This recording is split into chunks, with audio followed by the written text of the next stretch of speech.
Students, we are going to continue with our 8th chapter, and this is the last topic.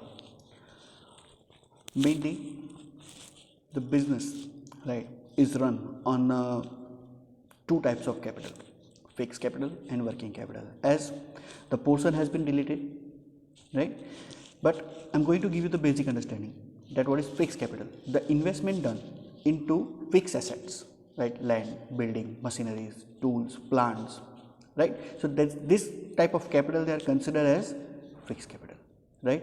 Here today we are going to understand that what are the factors that are being affect to the working capital. We have already understood the concept of working capital, meaning of working capital, characteristics of working capital, right.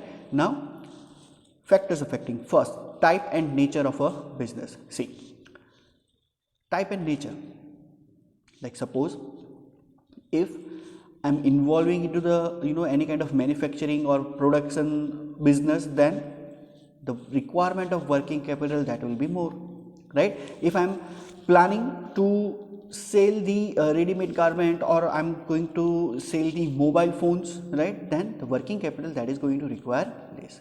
Simple, right. So that is type and a size of a business. Like if I'm investing into the textile machineries, then that huge place that is going to be required, right. Same way, if I'm doing that particular chemical company, then investment will be less.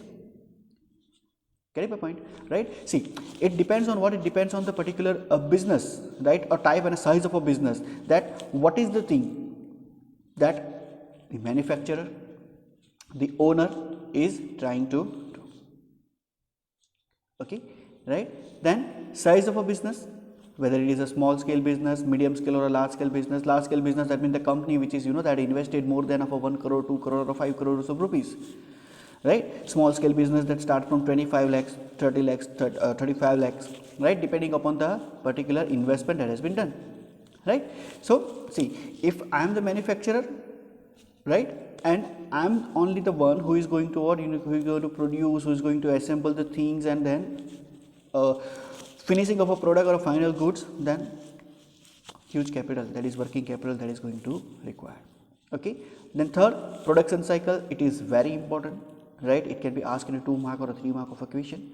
What is production cycle? See, raw material, they will be converted into semi-finished goods to final goods, and if it is going to take a longer process, understand this thing, right. Like suppose that some large units will be there, some large products will be there, so they are going to take time. Okay, right. So obviously the production cycle, that is going to be what? That is going to be long, and when production cycle is long, ultimately you are going to require more of a working capital, because you have to purchase the raw material, you are going to pay the wages or the salaries to the employees, right. So obviously no doubt that yes, production cycle is we cannot stop the production because of the that insufficient funds that we are going to have, right. So working capital, the requirement of working capital, that is going to be more when there is a longer production cycle. Getting my point?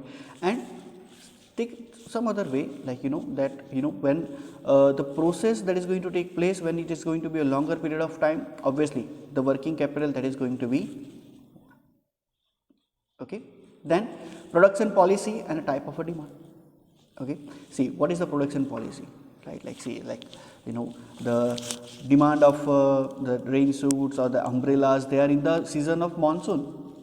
The woolen clothes or that sweaters and everything, that is going to be demand into the season of a winter, right. But still the production, that is going to be there 12 months a year, right. That we cannot say like that when the season comes, let's start the production. No, it is not like that, right. So here what we can say, that the demand, it is a seasonal demand, but still production needs to continue.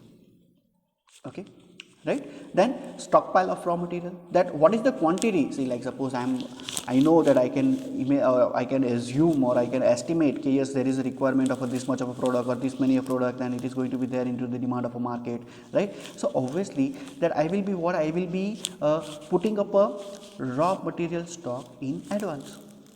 right? So that I don't need to, that I don't need to purchase each and every time before the production starts. So I will be maintaining the stockpile of raw material. So obviously the working capital that is going to be required more.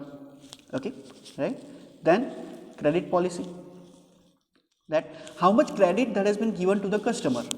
Like suppose I am a producer, I am giving that particular to the wholesaler or to the retailer, right, on the credit basis. Like suppose if it is a 30 days, 60 days, see, it depends on what, it depends on the completely depends on the policy of producer, right? If I am selling the product on the credit basis, then understand this thing, yes, there will be a credit period that will be given, that is 30 days. So those particular bills or invoice that are going to be encashed after 30 days or 60 days or whatever the things will be, right? So obviously we are going to require more of a working capital in our hand, right? Then conversion of current assets into cash. See, that we have already learned into the characteristics, that that it is that what is the main characteristics of a working capital, that it is a what, it is a near to liquidity, that it gives more liquidity to the company. Okay, and this working capital is going to be required when we know that when current assets are easily converted into cash, right? If not, that period is longer, then obviously we are going to require more of a working capital in the current time, right? Then stock turnover ratio, less working capital if the stock turnover rate is high, right? Like suppose I am selling every day at 3,000, 5,000, then rotation will be there, right? That yes, I am what the main thing is that yes, that cash flow, it is going to be there into the company, right? But if it is not, then I will be requiring more of a working capital. Operating efficiency, now this is concerned with the manpower, right? If the manpower they are skilled, then there is a less amount of errors or mistakes or wastages of the resources will be there. And if it is not, then manpower is not efficient, right? They are not sufficient, or they are not even having that particular capability or a skill to complete the production process without any kind of error, then wastages will be more. And what we are going to do, that yes, working capital requirement will be more, because more of a raw material that need to be purchased. Getting my point, right? Then distribution of profit. Now this is important, right? How we are going to measure that business that has been success or not? That is from the distribution of profit. That what is the amount of profit that you are going to get, right? Let's see, dividend that will be paid in cash. If I'm having the cash of 10 lakh or 20 lakh, then and then only I can share with my shareholders, that is dividend, as a dividend, right? If I'm paying more dividend, then if I need to run the company, I am going to require more cash, so working capital will be more. If I am keeping the particular amount of a profit majority as a retained earnings, then I will be requiring less working capital. Get my point, right? So here it is. Just go through all the videos of chapter 8. I hope you guys are completing your notebook. Yeah, right? And if you have any doubt, you can ask me. Thank you.